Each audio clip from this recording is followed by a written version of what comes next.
ایک پوری ہائپ آپ نے دیکھی، red heifer red heifer red exactly heifer, exactly جی جی اور جی پھر ریڈ ہائفر بالکل ایک دم غائب ہو گیا وہ ہے۔ بالکل ختم ہو گیا۔ ایک چیز یاد رکھیے گا، یہ فلسطینی مارے جا سکتے ہیں، کرش کیے جا سکتے ہیں، کچھ بھی کیے جا سکتے ہیں، ہاریں گے نہیں۔ ہاریں گے نہیں۔ مولا کائنات کا فرمان ہے سر کہ اگر تم کوئی اچھا کام کرو اور تمہاری جو ہے مخالفت نہ نہ ہو تو سمجھو کہ تمہاری نیکی اللہ کی بارگاہ میں قبول نہیں ہے۔ اللہ اکبر۔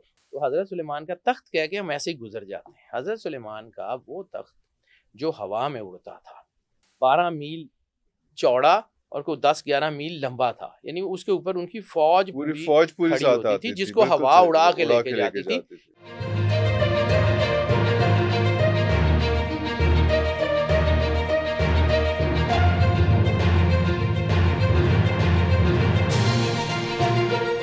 مجھے یہ بتائیے کہ ابھی ہم جس جگہ پہ کھڑے ہوئے، ہم نے یہ تو غزوہ ہند کے وجہ سے تو بات کر لی، لیکن اسی کا ایک چیپٹر ادھر سے ہند سے الگ بھی ہے، جو ایک فلسفی ہے گریٹر اسرائیل کی۔ سر وہ بالکل بنے گا، تھرڈ ٹیمپل بھی بنے گا۔ سرور انبیاء صلی اللہ علیہ وآلہ وسلم کا فرمان ہے تو وہ تو ہو نہیں سکتا، وہ تو ہوگا، کیونکہ تھرڈ ٹیمپل بنے گا تو اینٹی کرائسٹ آئے گا۔ اوکے، ٹھیک ہے، اور وہ اتنے قابض ہیں آپ کی انفارمیشن کے اوپر کہ وہ جو چیز دینا چاہتے ہیں وہ آتی ہے اور پھر بالکل وائپ آؤٹ ہو جاتی ہے۔ ایک پوری ہائپ آپ نے دیکھی، red heifer red heifer exactly red heifer, exactly جی جی اور جی پھر ریڈ ہائفر ایک بالکل دم غائب ہو گیا وہ ہے۔ بالکل ختم ہو گیا، ہو سکتا ہے وہ سیکریفائز ہو گئی ہو سکتا ہے نہ ہوئی ہو، they didn't tell، یا وہ سیکریفائس ہو رہی ہو اس وقت۔ کچھ بھی ہے ایکس وائی زیڈ، ہمارے پاس تو صرف وہ اس کی قیاس رائیاں ہیں نا۔ وہ جو آپ نے پاک خون کی بات کی تھی لاسٹ ٹائم، پاک خون تو بہایا جا رہا ہے ابھی پاک تک، وہ تو خون نہیں سر، ہوا ابھی۔ میں نے ایک بات کا مجھے ایمان کی حد تک یقین ہے کہ سرور انبیاء صلی اللہ علیہ وآلہ وسلم نے فرمایا تھا جیشی میرا ایک لشکر، سرور انبیاء، غزوہ اس لیے کہتے ہیں کہ جس میں سرور انبیاء موجود ہوں، خود ہاں اس لیے جیشی کا لفظ ہے۔ غزوہ ہند کا بھی ہند سرور انبیاء کا ذاتی امپیکٹ ہے اس میں، اللہ اکبر، یہ عام سی جنگ نہیں ہے، یہ ایسی اللہ اکبر، ہمارے بس کی اللہ بات ہی نہیں ہے، اکبر، ہم اللہ لوگ کہاں لڑ سکتے ہیں، اس کی ہماری اوقات ہی نہیں ہے۔ اللہ اکبر، اسی طرح جہاں پہ آپ نے فرمایا تھا میرا ایک لشکر قیامت تک جنگ کرتا جنگ رہے گا، کرتا رہے گا۔ صحابہ کرام نے پوچھا، 2 صحابہ کرام کا نام آتا ہے، عبداللہ ابن عباس کا اور عبداللہ ابن مسعود کا، مسعود، اچھا، دونوں نے سرور انبیاء سے مختلف ٹائم میں پوچھا کہ یا رسول اللہ وہ لشکر کون سا ہے جو قیامت تک جنگ قیامت کرتا تک ہے؟ جنگ کرتا رہے گا۔ آپ نے کہا بیت المقدس کے ارد گرد۔ اللہ تو اکبر، ایک چیز یاد رکھیے گا، یہ فلسطینی مارے جا سکتے ہیں، کرش کیے جا سکتے ہیں، کچھ بھی کیے جا سکتے ہیں، ہاریں گے نہیں۔ ہاریں گے نہیں، ختم نہیں کیا نو سر، یہی تو اسرائیل کا خواب ہے، اللہ اکبر، اور وہ رسول اللہ صلی اللہ علیہ وآلہ وسلم کا لشکر ہے۔ اللہ ٹھیک ہے، اکبر، 3 جگہ کا ذکر ہے رسالت میں، آپ نے کہا تھا قرب قیامت میں میرے 3 لشکر جنگ کریں گے، شام میں، یمن میں اور بیت المقدس کے ارد مقدس کے گرد۔ ارد گرد۔ آج جنگ کہاں لگی ہوئی ہے؟ شام میں، یمن میں اور بیت المقدس کے ارد گرد۔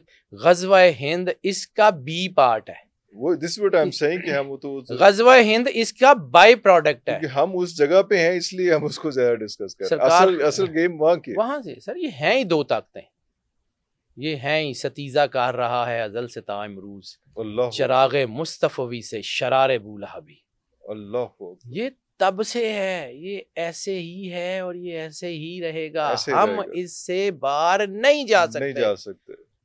ہم کلمہ پڑھنے کی قیمت ہے، قربانی کے بغیر کچھ نہیں ہے۔ کچھ نہیں۔ قرآن پاک میں جو ایمان کا کانسیپٹ ہے نا، جو مجھے سمجھ آتا ہے، مطلب میں مفتی نہیں ہوں، میں عالم نہیں ہوں، نہ میں کلیم کرتا ہوں، نہ مجھے ڈر لگتا ہے، جی سیدھی سی بات ہے، میں بڑا میں اللہ کے سامنے کھڑے ہونے سے بہت ڈرتا ہوں، لیکن مجھے جو سمجھ آتی ہے وہ یہ ہے کہ یا رسول اللہ، عربی کہتے ہیں ہم ایمان لائے، تو ان سے کہہ دیجئے، آیت کا ترجمہ جی جی جی، میں تو ان سے کہہ دیجئے تم اسلام لائے، اسلام لائے، مومن تب بنو گے جب ایمان تمہارے دلوں میں اترے گا۔ اللہ اکبر، اس آیت کو یہاں روک کے اب میں آپ کو ایک سینٹیکس سمجھاتا ہوں۔ ہم نے کلمہ پڑھ لیا، ہم مسلمان ہو گئے، اب ہم نے اسلام کی پریکٹس کرنی شروع کر دی، زندگی گزر گئی اسلام کی پریکٹس کرتے ہوئے، آخر ایک وقت آ گیا کہ وہ اسلام کی پریکٹس سے وہ نور ہمارے دل میں آ گیا، یہاں سے ایمان کا سفر شروع ہو گیا۔ اب اس کے بعد کیا ہوگا؟ اب اس کے بعد ہوگا ایمان کا ٹیسٹ۔ ایمان کا ٹیسٹ، یعنی ٹیسٹ استاد سبق پڑھاتا ہے، پڑھا دو، پڑھانے کے بعد امتحان اس لیتا کا ہے، ٹیسٹ لیتے پھر اس کا رزلٹ آتا رزلٹ آتا ہے، بالکل صحیح، ہے۔ جب اس کا ٹیسٹ ہوگا چھوٹا یا بڑا، بڑا، اللہ کی مرضی، وہ جس کا بھی جو جی بھی جی جس جی کا جی ٹیسٹ ہوگا وہ ٹیسٹ ہوگا، اس کے بعد جو اس میں پاس ہوگا نا اس کو سرٹیفکیٹ ملے گا یہ ہمارا ہے۔ تو اوئے اب آپ کو امتی کا اوئے درجہ سمجھ آتا ہے، اوئے اوئے اوئے اوئے، اب آپ کو یہ سمجھ آتا ہے کہ امتی جس کو سرکار، میں کہتا رہوں کہ جی میں فلاں کالج کا اسٹوڈنٹ ہوں، جب تک وہ کالج مجھے بونا فائیڈ کا سرٹیفکیٹ نہیں دیتا، نہیں دیتے، کیسے میں کہتا پھروں جو مرضی کہتا پھروں، جب میرے پاس ڈگری نہیں ہے، سرٹیفکیٹ نہیں ہے، سرور انبیاء امتحان صلی سے نہیں اللہ گزرے، سرور انبیاء صلی اللہ علیہ وآلہ وسلم نے اکنالجمنٹ نہیں دی کہ نہیں یہ دی ہمارا ہے۔ ہمارا، سر اللہ امتیوں کا، اکبر، امت وسطیٰ کا کانسیپٹ سمجھ آتا ہے آپ کو؟ انبیاء کی گواہی دینی ہے انہوں نے، قیامت والے دن اس امت کی بڑی اہمیت ہے، یعنی ایک سرور انبیاء صلی اللہ علیہ وآلہ وسلم اور 1,40,000 نبی ایک طرف، ایک طرف، اور ایک سرور انبیاء کی امت اور 1,40,000 انبیاء کی امت ایک امت طرف۔ ایک طرف، سر اللہ اپنا اکبر، اپنا مقام، اپنا مقام، آپ من کا عرف نفسہ فقد عرف ربہ، اف، کہ جس نے خود کو پہچانا اپنے آپ کو اپنے پہچانے آپ آپ کون ہے، آپ کون ہے، آپ اور کون کتنی بڑی ڈیوٹی ہے۔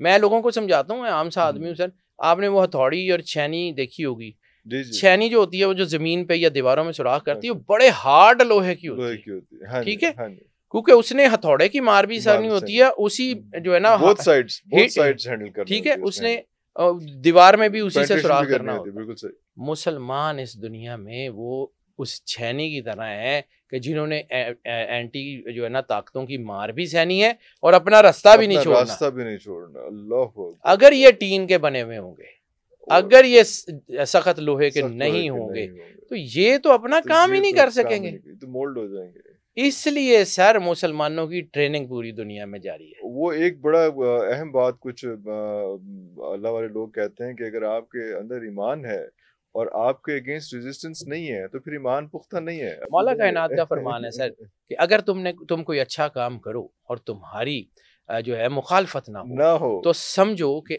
تمہاری نیکی اللہ کی بارگاہ میں قبول نہیں ہے۔ اللہ اکبر، اللہ اکبر، ٹھیک ہے، اللہ، اور یہ بالکل ایگزیکٹلی یہی ہے۔ یہی ہے۔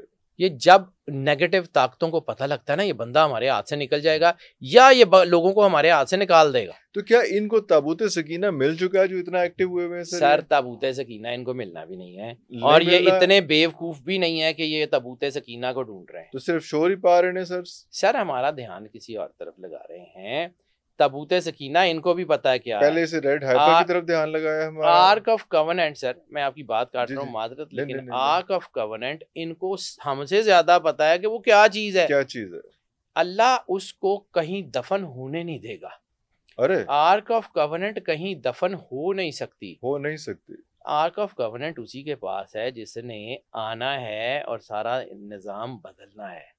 آرک آف کوننٹ مولا امام مہدی علیہ الصلوۃ والسلام کے پاس پہنچ چکی ہے۔ اللہ اکبر، اللہ، یہ they are not finding ark of covenant, rabbis اور یہ سارے یہ آرک آف کوننٹ کا صرف ایک انہوں نے ایک ویل اوپر نقاب ایک ڈالا، ہائپ کریٹ کی ہوئی ہے۔ اصل کہانی ہے وہ نیشنل ٹریئر کی۔ وہ کیا ہے؟ نیشنل ٹریئر حضرت سلیمان علیہ السلام، میں نے آپ کو پچھلی دفعہ بات کی تھی، حضرت سلیمان علیہ السلام کے دور میں جب حضرت سلیمان علیہ السلام کو جنات کی اور ان ساری طاقتوں کی بادشاہی دی گئی تو اس کا کوئی مقصد تھا۔ اللہ بغیر مقصد کے کچھ نہیں کرتا۔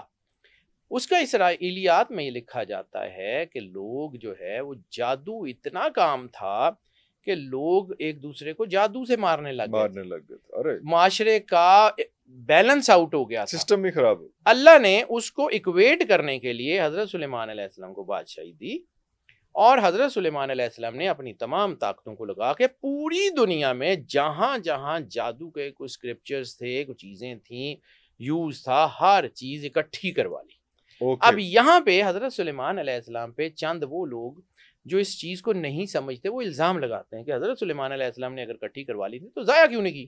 اچھا، تو اگر اللہ نے شیطان کو مار دیا ہوتا تو حضرت سلیمان علیہ السلام بھی اس کو ضائع کر دیتے۔ تو ابھی تو کہانی باقی تھی نا۔ سر اصل میں اللہ کو بڑی اچھی طرح پتا ہے کہ یہ ساری کتابیں آخری وقت میں بطور ہتھیار استعمال ہونی ہیں، ٹھیک ہے، وہ ساری کتابیں دنیا میں۔ اب یہ جادو پوری دنیا میں کہاں سے ہے؟ کہ وہ سارے اسکرپچرز جب اکٹھے ہو گئے تو ایک ڈیمن، ایک جن جو ہے وہ اس میں سے ایک صفحہ چوری کر کے لے گیا.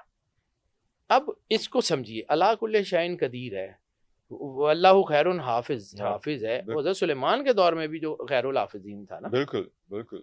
تو یہ کیسے ہو گیا کہ حضرت سلیمان کے دور میں وہ انہی کے ٹیمپل کے اندر سے، انہی کے گھر کے اندر سے کاغذ چوری ہو گیا جس نے پوری دنیا میں جو ہے وہ چیزیں خراب کرنی تھی. اس وقت کا جو جادو ہے وہ اس ایک صفحے کے، پوری دنیا میں اس وقت جتنا بھی جادو ہے وہ صرف ایک صفحے کی بنیاد پہ ہے. باقی سارا کچھ پڑا ہوا ہے. واٹ اف کہ وہ نیشنل ٹریئر جو کہ مجھے لگتا ہے کہ ان کے ہاتھ آ گیا، وہ کرے گا کیا؟ خدا دا واسطہ جی، ان کے ہاتھ آ گیا سر، یہ ہونا ہے، ہمارے کہنے سے ہونا ہے. حضرت سلیمان علیہ السلام نے جو اس کو دفن کروایا تھا نا اپنے تخت کے نیچے، تو حضرت سلیمان کا تخت کہہ کے ہم ایسے ہی گزر جاتے ہیں. حضرت سلیمان کا وہ تخت جو ہوا میں اڑتا تھا، اور وہ تخت صرف حضرت سلیمان علیہ السلام خود نہیں اس کے اوپر بیٹھتے تھے، اس میں ان کی فیملی، ان کے سارے وزراء، ان کے سارے درباری اور ان کی فوج جو ان کے ساتھ ٹریول کرتی تھی. یعنی اسرائیلیات میں آتا ہے کہ وہ تقریباً جو ہے نا وہ 12 میل چوڑا اور کوئی 10-11 میل لمبا تھا. یعنی اس کے اوپر ان کی فوج پوری ساتھ آتی تھی جس کو ہوا اڑا کے لے کے جاتی تھی. یہ وہی لشکر ہے کہ جب یہ ٹریول کرتا تھا تو لوگ دیکھتے تھے کہ پہاڑ ہوا میں اڑ رہا ہے. اوکے، ٹھیک ہے، یہ وہ اسرائیلیات کی کہانیوں میں وہ جو تخت تھا اس کے نیچے آپ نے وہ سارا کچھ رکھوا کے تو اوپر وہ تخت کے نیچے دفن کروا دیا. سر وہ پاگل ہیں کہ وہ اتنی کھدائیاں کری جا رہے ہیں، نیچے سے نیچے، نیچے سے نیچے، نیچے سے نیچے، ہر جگہ انہوں نے وہاں سے کھود ڈالی ہے کہ کہیں سے وہ کچھ چیزیں مل جائیں. جس کو وہ نیشنل ٹریئر کہتے ہیں، نیشنل ٹریئر. ٹھیک ہے، یہ نیشنل ٹریئر جو ہے وہ آرک آف کورننٹ نہیں ہے. آرک آف کورننٹ میں انبیاء کی چیزیں ہیں. آرک آف کورننٹ میں وہ وعدہ ہے. کورننٹ کو سمجھیے، جب آپ کو کورننٹ سمجھ آئے گی نا تو پھر آپ کو سمجھ آئے گی کہ what is ark of covenant. Covenant dead اور مطلب کوئی بھی جو ہے نا کچھ اسی طرح کا کانٹریکٹ، اس میں فرق یہ ہے کہ ڈیڈ ہو، کانٹریکٹ ہو، معاہدہ ہو، کچھ بھی ہو، وہ ایکول لوگوں کے درمیان ہوتا ہے. کورننٹ ہوتی ہے ہمیشہ superior and the less energy کے لوگوں. ٹھیک ہے، یعنی ایک بڑی طاقت ہے، وہ ایک فیصلہ کرتی ہے اور وہ اپنے سے جو لوئر طاقت یعنی جو ہے نا خالق فیصلہ کرتا ہے، مخلوق کو کہتا ہے یہ ماننا ہے، فالو کرنا ہے، یہ ماننا ہے یا نہیں ماننا. یہ مان لو گے تو یہ دے دوں گا، نہیں مانو گے تو یہ دے دوں گا. دس از کال کورننٹ. ہمارا قرآن پاک بھی کورننٹ ہے. ہمارے پاس جو قرآن پاک ہے وہ بھی کورننٹ ہے، اللہ کا فرمان ہے، اور اس نے کہا مان لو گے تو جنت دوں گا، نہیں مانو گے تو دوزخ دے دوں گا. یس، کورننٹ. وہ کورننٹ اللہ نے بنی اسرائیل سے کی کہ تم لوگ اگر اللہ کی عبادت کرو گے میں تمہیں حکومت بھی دوں گا، عزت بھی دوں گا، پرومس لینڈ بھی دوں گا، سب کچھ کروں گا. پھر جب انہوں نے اللہ کے ساتھ بیٹریلز کیے، یعنی 2 واقعات ہیں نا جس کے بعد جو ہے ان کے ساتھ ان کا آرک آف کورننٹ گئی ہے. ایک وہ جو باب حطہ کا واقعہ ہے جس کا قرآن پاک میں بھی ذکر ہے کہ اللہ نے کہا کہ تم جاؤ اس شہر کو فتح کرو، اور جب اس شہر کو فتح کر لو گے تو اس دروازے سے گزرتے ہوئے حطہ یعنی جھک کے اس کا شکریہ ادا کرتے ہوئے گزر لینا. انہوں نے حطہ کو بدل دیا ہنتا سے، روٹی روٹی. وہ جب وہ دروازے سے گزرے تو انہوں نے شور ڈالنا شروع کر دیا، ہنتا ہنتا. اللہ کو وہ ناگوار گزرا. اس کے بعد ان کے اوپر وہ مسلط کر دی گئی جو ہے وہ صحرا نوردی، اور آرک آف کورننٹ اٹھا لی گئی. پھر انہوں نے معافی مانگی، پھر انہوں نے آرک آف کورننٹ ریوائیو کرائی، پھر یہ دوبارہ آگے ان کا عروج بنا. پھر انہوں نے جب اس کے ساتھ بیٹریل کیا اللہ کے ساتھ، جب انہوں نے تو پھر اللہ نے وہ اٹھا لی. اب تیسری مرتبہ آرک آف کورننٹ یہ اصل میں یہ ڈھونڈ کیوں رہے ہیں؟ To revive that contract with God, کہ اے اللہ ہم تیرے سے معافی مانگتے ہیں، یہ آرک آف کورننٹ ہمیں دے دے، ہم سے پرومس لینڈ کا، ہم آئندہ سے تیری نہیں کریں گے. تو 1 وقت 2 وقت 3 وقت اب بس. لیکن ابھی بھی ان کو رائز تو ایک آنا ہے، وہ آنا ہے، وہ اینٹی کرائسٹ کا آخری رائز ہے، آرماگیڈون والا، اور یہ بہت قریب ہے. وہ مجھے نہیں لگتا زیادہ دور ہے، مجھے نہیں لگتا یہ بہت زیادہ دور ہے. مطلب یہ نہیں میں کہہ سکتا، ہو سکتا غلط ہو، لیکن میں یہ نہیں کہہ سکتا کہ یہ کوئی 100 سال 50 سال. مجھے یہ 50 سال سے بھی بہت کم کا عرصہ، 50 سال بھی بہت دور ہے.